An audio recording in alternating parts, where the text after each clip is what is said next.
Dasar-dasar penentuan besar level of signifikan dalam penelitian.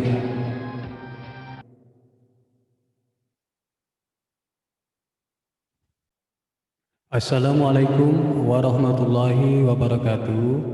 Kepada teman-teman sekalian, pada malam hari ini saya akan menjawab salah satu pertanyaan dari teman yang masih berhubungan dengan level of signifikan atau tingkat kesalahan dalam uji hipotesa, yaitu tentang apa dasar yang mendasari kita dalam memilih nilai level of signifikan yang akan kita terapkan dalam penelitian kita. Apakah 0,05, apakah 0,01, atau yang lainnya. Oke kawan, untuk mengingat saja bahwa semalam udah saya jelaskan tentang tinjauan teori tentang apa itu level of signifikan. Yang kedua, penerapan secara praktis level of signifikan dalam penelitian kita. Oke, pada kesempatan ini kata teman kita itu katanya dia ragu dalam menjawab pertanyaan dosen, entah itu pembimbing atau penguji dia dalam penelitian dia, yang mengatakan apa dasar Anda dalam menentukan nilai level of signifikan yang dipakai dalam penelitian ini sehingga Anda memilih 0,05. Jadi kawan saya ini menjawabnya dengan ragu. Oke kawan, apabila seorang dosen atau pembimbing kita atau bahkan penguji kita dalam ujian proposal ataupun skripsi ataupun tesis, jika menanyakan itu, maka dosen tersebut atau penguji atau pembimbing kita berarti menanyakan dasar, apa dasar kita. Kalau menanya dasar, berarti kita tidak boleh cuman berdasarkan keyakinan kita sendiri. Apalagi kita ini kan baru S1, jadi belum ada apa-apanya, kecuali kita ini udah pakar, artinya bergelar doktor ke atas, doktor profesor. Kalau masih S2 pun belum bisa mengedepankan keyakinan dia dalam menentukan suatu teori. Jadi kita intinya harus berdasarkan kepada teori. Teori berarti pendapat para pakar, minimal bergelar doktor atau profesor dalam bidangnya. Berarti adalah dalam bidang statistik, khususnya statistik untuk penelitian, gitu kawan. Oke kawan, sebelumnya saya akan mendudukkan dulu masalah level of signifikan. Level of signifikan biasanya tidak juga disebut secara konkret dalam suatu penelitian, tapi kadang-kadang dalam penelitian bahkan pakar pun kadang menyebut bukan level of signifikan, tapi disebut level of confidence. Level of confidence adalah kebalikan dari level of signifikan. Jika level of signifikan adalah tingkat kesalahan, maka level of confidence adalah tingkat keyakinan. Jadi tingkat kebenaran. Artinya tingkat level of confidence itu adalah sebesar 100% dikurangi level of signifikan. Umpamanya, apabila kita memakai level of signifikan 0,05 berarti 5%, berarti besar level of confidence-nya berapa kawan? Berarti level of confidence sebesar 100% dikurang 5%. Ingat, 0,05 sama dengan 5%. Jadi sama dengan 95%. Artinya level of confidence dari penelitian yang memakai level of signifikan sebesar 0,05 adalah sebesar 95%. Oke kawan. Pakar yang sering menyebut level of signifikan, artinya tidak disebutkan level of signifikan dalam penelitiannya atau dalam bukunya, tetapi sering disebut dengan level of confidence, atau disebut kebalikannya adalah umpamanya Dr. Jarwanto dan Subagio dalam bukunya tentang statistik induktif yang diterbitkan oleh UGM kawan. Ini dah. Dalam buku ini yang diterbitkan oleh UGM, terutama BPFE UGM, menyebut beliau Dr. Jarwanto dan Subagio tersebut menyebut level of confidence menyebut sebagai level of confidence atau tingkat keyakinan dalam menyebutkan level of significance atau tingkat kesalahan. Jadi kebalikannya dari level of confidence, level of significance yang disebutnya, tingkat keyakinannya, tingkat kebenarannya. Kalau pakar-pakar lain menyebut tingkat kesalahannya yang disebutkan 0,05. Tapi kalau pengarang buku ini atau pakar ini, Jarwanto dan Subagio dalam UGM pada tahun 2013 ini kawan, itu menyebut kebalikannya, tingkat keyakinannya atau level of confidence gitu kawan. Jadi itulah masing-masing penyebutan tentang level of significance, kecuali dia pakar lain seperti Profesor Sugiono dalam bukunya yang ini kawan. Kalau Profesor Sugiono menyebut langsung ke level of significance atau tingkat kesalahan. Begitu juga dengan Profesor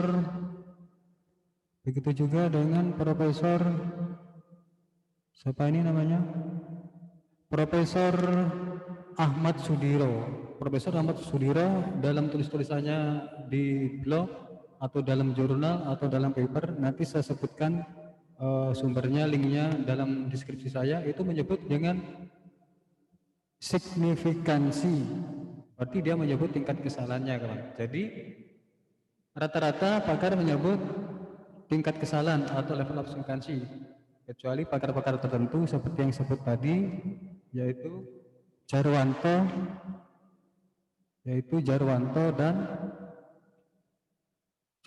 dan Subagio kawan.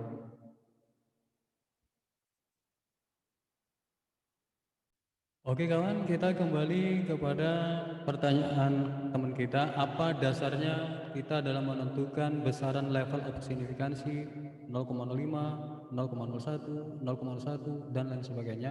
Dasarnya apa kita menentukan itu?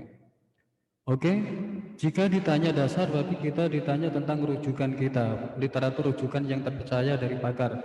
Dalam hal ini yaitu tadi kawan, kita bisa merujuk, dasar kita adalah Dr. Jarwanto dan Subagio 2013 dalam buku Statistik Induktif yang diterbitkan UGM 1. Kemudian Profesor Dr. Sugiono dalam buku Metode Penelitian Kualitatif dan Kuantitatif yang diterbitkan Alpha Beta Bandung tahun 2016 2. Dan yang ketiga, kita bisa merujuk pada pakar yang satu lagi, yaitu Profesor Dr.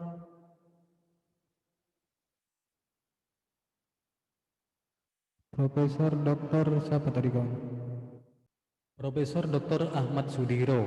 Oke kawan, jadi dasar kita ada 3 itu kawan, berdasarkan pendapat Profesor Sugiono, berdasarkan pendapat Profesor Ahmad Sudiro, dan berdasarkan pendapat pakar Dr. Jarwanto dan Subagio 2013 yang diterbitkan oleh UGM. Oke kawan, kita akan meninjau satu persatu level of significance, cara atau dasar menentukan besaran nilai level of significance menurut Dr. Jarwanto dan Subagio 2013 yang diterbitkan oleh UGM, bahwa beliau berdua ini menyebut level of significance bukan taraf kesalahan, tapi dia menyebut taraf nyata atau alfa.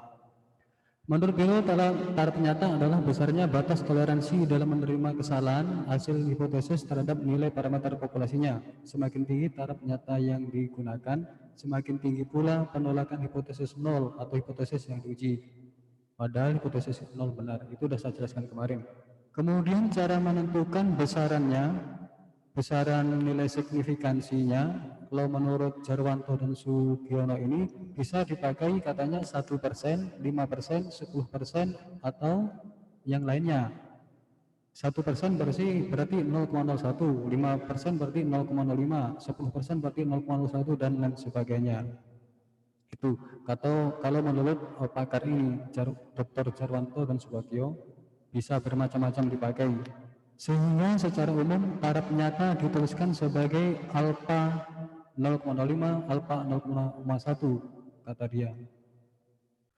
Menurut Dr. Jarwanto dan Subagio, bahwa penentuan besarnya alfa ini atau level of significance ini sangat tergantung kepada keberanian si peneliti dalam membuat keputusan yang dalam hal ini berupa besarnya kesalahan yang menyebabkan risiko yang akan ditolerir. Besarnya kesalahan tersebut disebut sebagai darah kritis pengujian atau critical region of a test atau daerah penolakan yang kemarin sudah saya jelaskan. Jadi menentukan besarnya level signifikan, kata literatur ini, kata Jarwanto dan Swagyo, adalah tergantung keberanian si peneliti, kawan. Tergantung keberanian si peneliti dalam menentukan level signifikansinya. Maksudnya gini, jika dalam suatu penelitian itu tidak terlalu berbahaya bagi nyawa manusia, maka bisa diambil level of signifikan yang besar atau tingkat kesalahan yang besar, yaitu bisa 0,05 atau ke atas, seperti 0,1 atau 10% atau 20% bahkan, seperti penelitian-penelitian IPS. Tapi kalau penelitian-penelitian yang sangat menentukan atau sangat riskan terhadap nyawa manusia seperti kedokteran dan teknik, itu menurut literatur nanti saya sebutkan, ada yang menyebut harus lebih kecil dari 0,01, artinya lebih kecil dari 1%, bisa 0,1% atau 0,01%, itu kawan. Kemudian masih melanjutkan rujukan dari pakar Dr. Jarwanto dan Subagyo tentang dasar pemilihan nilai level of signifikan atau tingkat kesalahan adalah, menurut beliau rata-rata nilai signifikansi yang dipakai adalah 0,05 atau 5% dan 0,01 atau 1%. Terutama ini diperlakukan untuk penelitian sosial. Jadi menurut beliau ini kalau penelitian sosial bisa 1% atau 5%. Jadi dengan demikian tingkat level of confidence atau tingkat keyakinan kebenarannya adalah 95% dan 99%. Kemudian beliau menyarankan kalau penelitian IPA minimal dipakai 1% atau 0,01% dan ke atas, yang lebih teliti lagi. Tingkat ketelitiannya berarti diperendah level of signifikansinya di bawah 1%, yaitu bisa 0,5% atau 50%, berarti 0,005. Itu kawan, 1% atau 0,01 dibagi 2 sama dengan 0,005, itu kalau 0,5% kawan. Itu menurut Jarwanto dan Subagyo. Kemudian dasar kita yang kedua adalah menurut Profesor Ahmad Sudiro. Menurut Profesor Ahmad Sudiro, penentuan level of signifikansi yang sering dipakai para peneliti di dunia internasional atau di Indonesia adalah 0,05 maksudnya, dan 0,01, sama dengan pendapat tadi yang di depan, yaitu yaitu Dr. Jarwanto dan Subagyo. Cuman kalau dokter yang tadi sebelum kita sebut, yang dari UGM itu rata-rata yang dipakai 0,5 dan 0,05 dan 0,01, serta menyebutkan ada yang lainnya seperti 0,1, kemudian 0,2 artinya 20% dan 10%. Itu kawan. Namun kata beliau yang rata-rata dipakai adalah level 5% dan 1%, 0,05 atau 0,01. Tapi menurut Ahmad Sudiro, kalau Ahmad Sudiro ini justru tidak menyebutkan yang lain-lain kecuali hanya 5% dan 1% atau 0,05 dan 0,01%. Kata beliau, kata Profesor Ahmad Sudiro, hanya ini yang sering dipakai oleh peneliti. Akan tetapi dalam penelitian sosial, kata Profesor Ahmad Sudiro, akan tetapi dalam penelitian sosial yang disepakati, ingat kawan, kalau menurut Profesor Sudiro tentang nilai level of signifikan atau level kesalahan yang kita tetapkan ini, menurut beliau hanyalah merupakan kesepakatan para ahli. Jadi para ahli bersepakat, kawan, bahwa nilai level of signifikan yang dipakai itu untuk penelitian IPS adalah 0,05 sampai 0,01, artinya tingkat kesalahannya 5% dan 1%. Dan untuk penelitian IPA itu Menurut kesepakatan para ahli, menurut Profesor Ahmad Sudiro adalah 0,01% atau yang lebih tinggi tingkat keyakinan kepercayaannya, atau berarti yang lebih kecil tingkat kesalahannya berarti lebih kecil dari 1%, berarti setengah persen, bisa 1/4%. Itu kawan. Oke. Sekali lagi, menurut Ahmad Sudiro bahwa penetapan besarnya tingkat kesalahan ini tergantung dari kesepakatan para ahli. Tidak ada tidak ada aturan baku. Tapi pada umumnya dipakai 0,05 dan 0,01% dalam penelitian IPS dan 0,01% dan 0,01 atau 1% dan ke bawah atau yang lebih kecil dari 1% untuk penelitian IPA. Kalau kedokteran orang menyarankan tingkat kepercayaan atau tingkat kesalahan itu adalah sebesar 0,001, artinya 0,1% atau sampai 0,005%. Itu kawan. Selanjutnya kita akan melihat dasar pengambilan nilai yang kita pakai dalam uji hipotesis, dalam level of signifikan atau tingkat kesalahan. Yang ketiga adalah menurut Profesor Dr. Sugiono. Menurut Profesor Dr. Sugiono, biasanya dia sebut hanya ada 0,05 dan 0,01 yang dipakai dalam penelitian pendidikan, penelitian sosial, ekonomi, dan lain sebagainya. Sedangkan untuk penelitian kedokteran dan farmasi, yang menurut Profesor Sugiono, penelitian dalam bidang ini sangat berisiko dengan berkaitan dengan nyawa manusia, maka harus diambil taraf signifikansi 0,005. 0,005 berarti setengah persen saja kawan, dan 0,001 berarti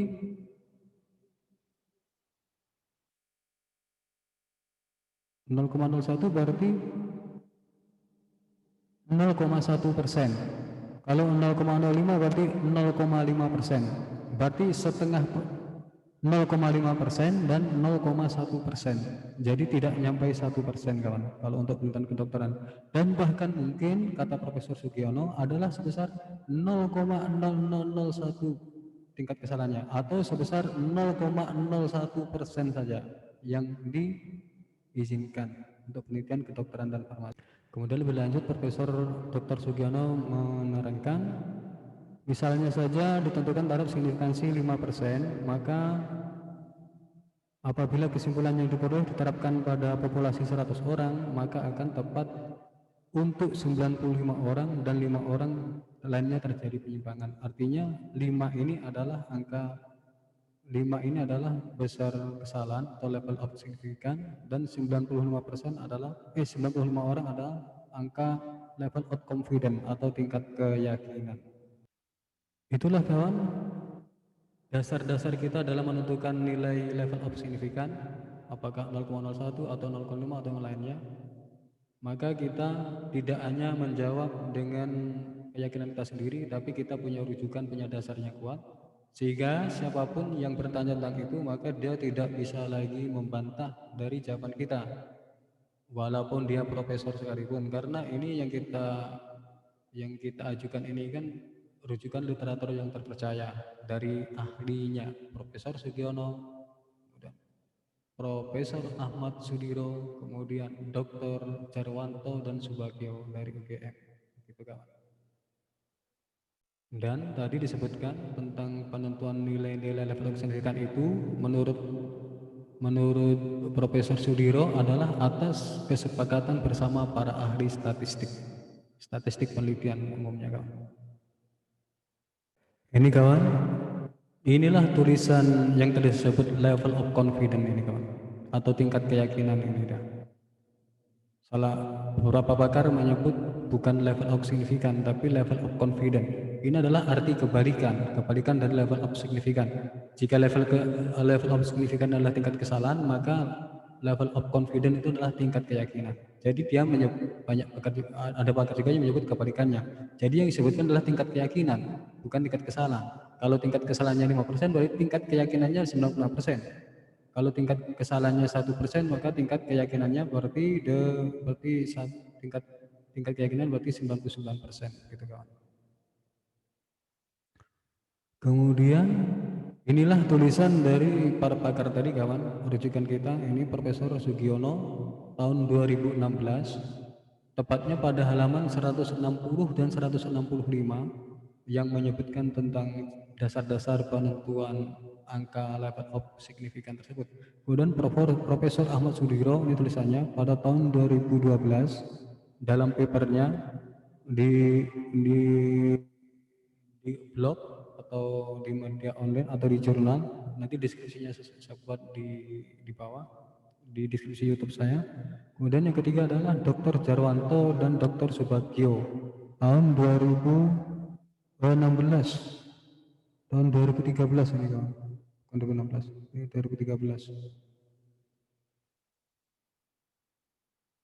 Terutama pada halaman 160 dan 165 dalam buku statistik induktif ini kawan, induktif yang terbitkan UGM. Kalau yang Dr. Sugiono tadi ini kawan, sama bukunya. Ini dia. Oke kawan, saya ulangi, kenapa kita meributkan besaran level of signifikan yang akan kita pilih. Level of signifikan saya sebutkan tadi adalah tingkat kesalahan yang akan kita tentukan dalam uji hipotesis kita, apakah 0,5, 0,01 atau yang lainnya. Itu kan sesuai di bidangnya tadi kawan, apa IPA atau IPS, kedokteran atau farmasi begitu. Jadi apa gunanya? Gunanya adalah karena nilai level of signifikan tersebut akan mempengaruhi dari ini kawan.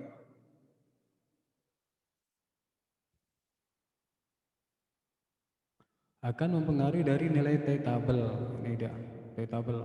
Pokoknya tabel kemarin tuh 44 DF-nya, maka akan dapat T-tabelnya sebesar 0, kan dapat tabelnya 2,01 pada tingkat kesalahan yang kita pilih 0,05 ini kawan.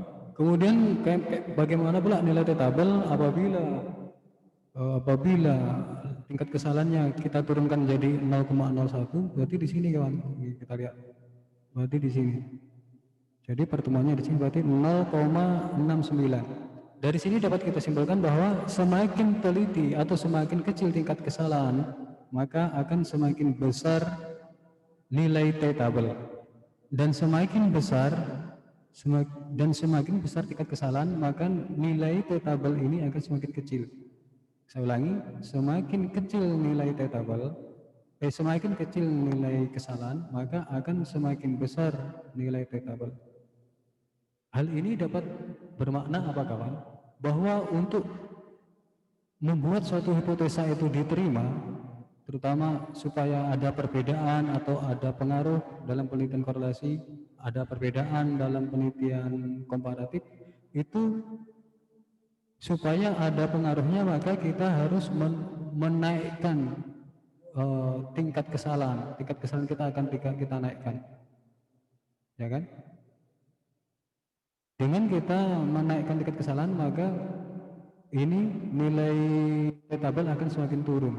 Jadi kemungkinan besar akan terima hipotesis alternatif kita. Artinya akan ada perbedaan atau pengaruh. Dan kalau juga tidak bisa dengan ini, maka kita harus menambah sampel kita kawan.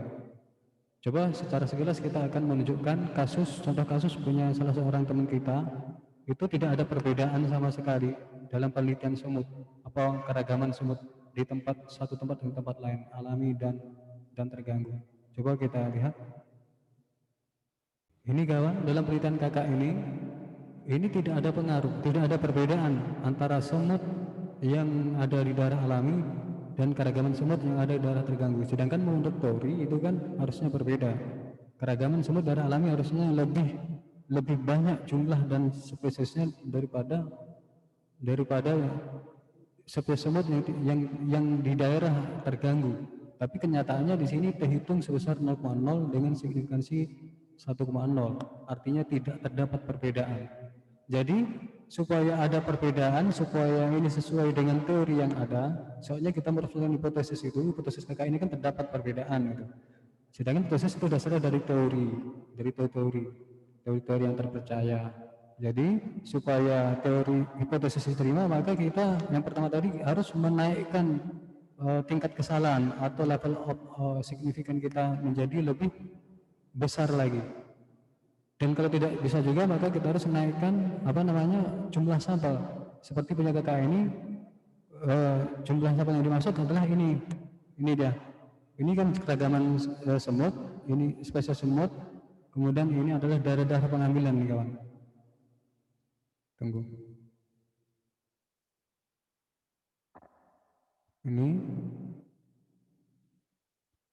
Ini adalah daerah-daerah pengambilan, daerah sampel. Dia kan meneliti semut di hutan tanaman rakyat. Hutan tanaman kan luas sekali, nggak mungkin kita teliti semua. Maka kita ngambil sampel. Ngambil sampel itu pakai titik-titik, pakai spot-spot pengambilan sampel kan. Ini ada spot 1, 2, 3 dan seterusnya sampai berapa nih?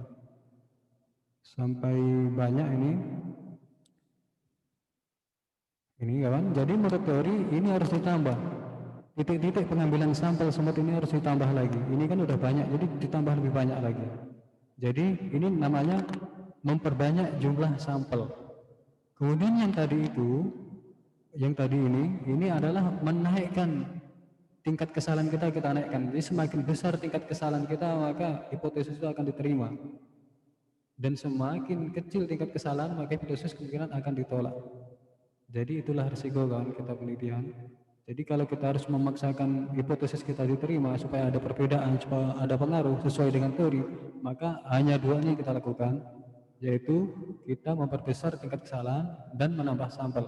Tapi kenyataannya para mahasiswa, bahkan ada dosen yang keblinger yang menyarankan agar supaya hipotesis kamu terima, maka kamu rekayasa data, berarti data kamu salah, harus perbaiki. Artinya data rekayasa tidak sesuai dengan penelitian di lapangan, dan itu adalah konyol, tidak sesuai dengan etika ilmiah kawan.